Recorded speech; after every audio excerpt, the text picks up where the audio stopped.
મહત્વના સમાચાર ખેડા જિલ્લામાં ધોધમાર વરસાદ શરૂ થયો છે। નડિયાદ, માતર, વસો, ખેડા સહિતના વિસ્તારોમાં ધોધમાર વરસાદ। નડિયાદ શહેરમાં વહેલી સવારથી વરસી રહ્યો છે ધોધમાર વરસાદ। નડિયાદ શહેરના નીચાણવાળા વિસ્તારોમાં પાણી ભરાયા। 1 કલાકમાં 1 ઇંચથી વધુ વરસાદ પડ્યો। ખેડા જિલ્લાના શહેરી સહિત ગ્રામ્ય વિસ્તારમાં પણ વરસાદ પડ્યો। હવામાન વિભાગની આગાહી પ્રમાણે વરસાદ થઈ રહ્યો છે। વધુ વરસાદ થતા ખેડૂતો ચિંતિત બન્યા છે। ડાંગર અને શાકભાજીના પાકને નુકસાન પહોંચી શકે છે। ઓનલાઈન પર સંવાદદાતા ઉમંગ પટેલ જોડાઈ ચૂક્યા છે। ઉમંગ, હાલ ખેડામાં કેટલો વરસાદ છે? બિલકુલ ચોક્કસ મિત્તલથી જે પ્રકારે વાત કરવામાં આવતો આજે વહેલી સવારથી વરસાદ વરસી રહ્યો છે। ખેડા જિલ્લાના મુખ્ય મથક નડિયાદ શહેર સહિત માતર, વસો, ખેડા શહેરના ગ્રામ્ય વિસ્તારમાં પણ વરસાદ વરસી રહ્યો છે। વહેલી સવારથી વરસાદ પડ્યો હોવાના કારણે ખેડૂતો અને નવરાત્રી જે સંચાલકો છે ચિંતિત થયા છે।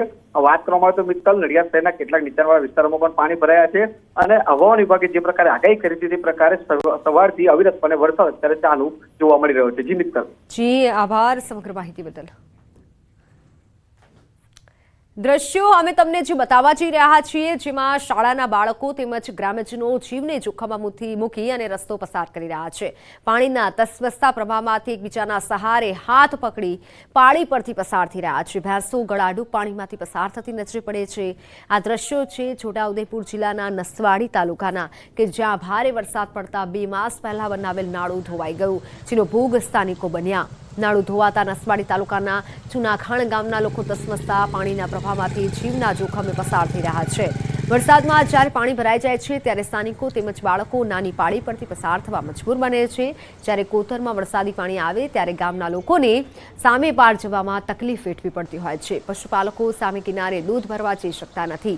બાળકોને સ્કૂલે જવું મુશ્કેલ બને છે। સામે કિનારે આવેલ ખેતરોમાં ખેડૂતો ખેતી કરવા જઈ નથી શકતા અને ખાસ કોઈ બીમારી કે પછી કોઈ બીમાર હોય સગર્ભા મહિલાને હોસ્પિટલ કેમ લઈ જવા તે એક મોટો સવાલ ઊભો થાય છે। ગામ લોકોની મજબૂરી એ છે કે આ સિવાય અન્ય કોઈ માર્ગ પણ નથી। આ એક જ કોતરવાળો માર્ગ છે જેના પરથી પસાર થવું પડે છે। ત્યારે ગામ લોકો નાળું બનાવી આપવા તંત્ર પાસે માંગ કરી રહ્યા છે।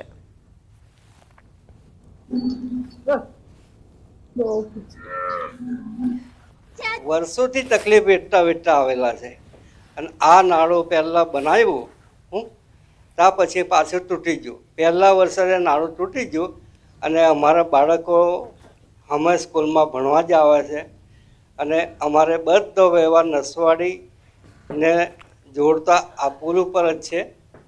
તો આ નાળાની વ્યવસ્થા સરકારશ્રીએ કરવી જોઈએ। અમારે છોકરોને નિશાળમાં જવાનું છે તો સામા કાંઠે નાળું તૂટી ગયેલું છે, એ છોકરાઓને ભણવાની તકલીફ પડે છે। એટલા માટે અમારે નાળાની સગવડ કરવી પડશે। બહેનોને સગર્ભાને લાવવું હોય તો 108 ના આવે, એટલા માટે અમારે બહેનોને તકલીફ છે બહુ। અમારે નિશાળે છોકરા ભણવા જવું આવવું, અનાજ નસવાડી લેવા જવું, એ કેવી રીતે જવાનું એ બહુ ઘણી મુશ્કેલી છે। તો સરકારશ્રી આ વહેલી તકે નાળું બનાવે તો અમારે સારી વાત છે। પગદંડી પર ચાલીને છોકરાઓને નીકળવાનું રહે છે, જે છોકરાઓ માટે ખૂબ જ ગંભીર સમસ્યા છે। ઘણીવાર વધારે વરસાદ હોય તો અમે વાલીઓને ફોન કરીને બોલાવીએ છીએ અને એ લોકો બાળકને ઊંચકીને લઈ જાય છે। આ કોઝવે વહેલામાં વહેલી તકે બની જાય તો સારું। બાળકોના ભણતરનો પણ પ્રશ્ન છે, ગામ લોકોના પણ આવવા જવાનો પ્રશ્ન છે, રસ્તો માત્ર એક જ છે। ગોધરા શહેરમાંથી પસાર થતા અમદાવાદ ઇન્દોર હાઈવે પર વરસાદી પાણી ભરાયા છે। ગોધરાના વાવડી બુઝુર્ગમાં સામાન્ય વરસાદમાં ઢીચણસમાં પાણી ભરાયા છે। વરસાદી પાણીના નિકાલ માટે અહીં ડિવાઈડર તોડી અને ગટર ખોદવામાં આવી છે। આ ઊંડી ગટરમાં પાઇપલાઇન નાખવામાં આવી નથી કે ખોદકામ સ્થળે કોઈ સૂચક સાઇનબોર્ડ પણ નથી મૂકવામાં આવ્યું, જેથી પાણી વચ્ચે કરાયેલા ખાડામાં વાહન ચાલકો પટકાઈ રહ્યા છે અને દ્વિચક્રીય વાહન ચાલકો ઇજાગ્રસ્ત પણ થઈ રહ્યા છે। વહેલી તકે અહીં સમારકામ થાય તેવી માંગ ઉઠી છે। અમદાવાદ ઇન્દોર મુખ્ય હાઈવે છે જે ગોધરામાંથી પસાર થઈ રહ્યો છે, તેનો હું આપને દ્રશ્યો બતાવીશ। આ ગોધરાના વાવડી બુઝુર્ગ પાસે આવેલો આ માર્ગ છે। આ માર્ગ ઉપર દર ચોમાસામાં આ રીતે પાણી ભરાઈ જતું આપ જોઈ શકો છો। પાણીના નિકાલ માટે તંત્ર દ્વારા જે ખોદકામ કરવામાં આવ્યું છે તેમાં જે રીતે ગાડીઓ પટકાઈ રહી છે, અહીંયા રાહદારીઓ છે તે પણ જોખમી રીતે પસાર થઈ રહ્યા છે। અહીં બાઇક સવારો પટકાઈ રહ્યા છે। દરરોજ અકસ્માતની ઘટનાઓ બની રહી છે, પરંતુ સંલગ્ન વિભાગ દ્વારા ઉદાસીનતા કેમ સેવવામાં આવી રહી છે અને જે આ ખોદાણ કરવામાં આવ્યું છે તેને કેમ પૂરવામાં નથી આવતું અથવા તો પાઇપ કેમ નથી નાખવામાં આવતી તે જાણી શકાયું નથી। રાજેશ જોશી, ન્યૂઝ 18 ગુજરાતી, ગોધરા, પંચમહાલ। 18 કલાકની જહેમત બાદ યુવકનો મૃતદેહ મળી આવ્યો. પાણીના પ્રવાહમાં તણાયેલા યુવકનો મૃતદેહ મળી આવ્યો છે. સાબરકાંઠાના વડાલીમાં 2 યુવકો તણાયા હતા. 2 યુવકોમાંથી એક યુવકને સલામત રીતે રેસ્ક્યુ કરવામાં આવ્યું. કુબાધરોલ મોરડ કોઝવે પરથી પસાર થતા બંને યુવકો તણાયા હતા, જેમાંથી એકને બચાવી લેવાયો છે અને એકનો મૃતદેહ મળી આવ્યો છે. 2 યુવકોમાંથી સલામત રીતે એકનું રેસ્ક્યુ કરવામાં આવ્યું. ભાવનગરના પાલીતાણા પંથકમાં વરસાદ શરૂ થયો છે. પાલીતાણા શહેર અને ગ્રામ્ય વિસ્તારમાં મોડી રાત્રે વરસાદ શરૂ થયો. ઘેટી, દૂધડા, નાનીમાળ, કંજરડા, દેદારડા, ડમરાલા વિસ્તારમાં વરસાદથી વાતાવરણમાં ઠંડક પ્રસરી. પાલીતાણા પંથકમાં અત્યારે વરસાદી માહોલ જામ્યો છે. જોકે હવામાન વિભાગ તરફથી પણ વરસાદની આગાહી કરવામાં આવી હતી. વરસાદ વરસતા વાતાવરણમાં ઠંડક પ્રસરી છે. આસપાસના ગામોમાં પણ વરસાદી વાતાવરણ જામ્યું છે. મોડી રાત્રે મેઘરાજાએ સવારી કરતા રસ્તા ભીંજાયા હતા. ઘણા રસ્તામાં પાણી ભરાતા ભાવનગરના શિહોર પંથકમાં વરસાદ વરસ્યો. શિહોરના ટાણા, બરલ, કનાડ, મઢડા, કાચાવદર, સોનગઢ, પીપરલામાં વરસાદી માહોલ જામ્યો. અમરગઢ, આમલા, સણોસરામાં પણ મેઘાએ સવારી કરી. મોડી રાત્રે વરસાદ થતા રસ્તા પાણી થયા.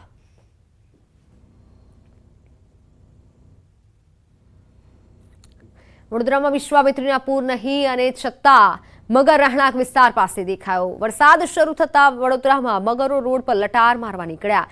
લાલબાગ બ્રિજ નીચે મગરની લટારનો વિડીયો કેમેરામાં કેદ થયો છે. રસ્તા પર મગર આવી જતા વાહન ચાલકો પણ રોકાયા હતા. જીવદયા પ્રેમીઓએ મગરનું રેસ્ક્યુ કર્યું. મહાજહેમતે મગર પાંજરે પુરાયો. મગરને પાંજરે પુરાતા નાકે દમ આવ્યું.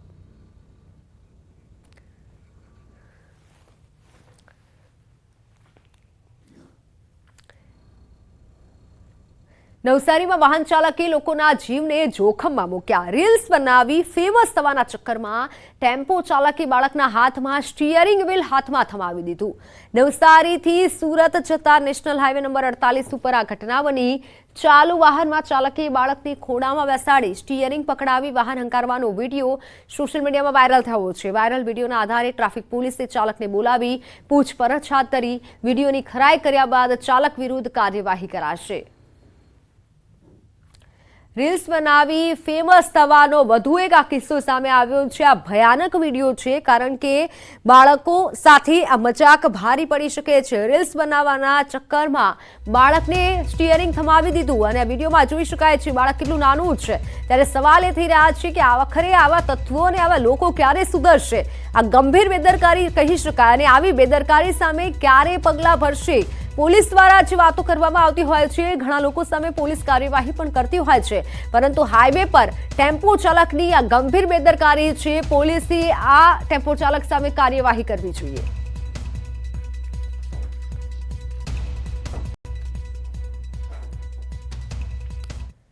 તો હાલ સમાચારોમાં સમય થયો છે વિરામનો.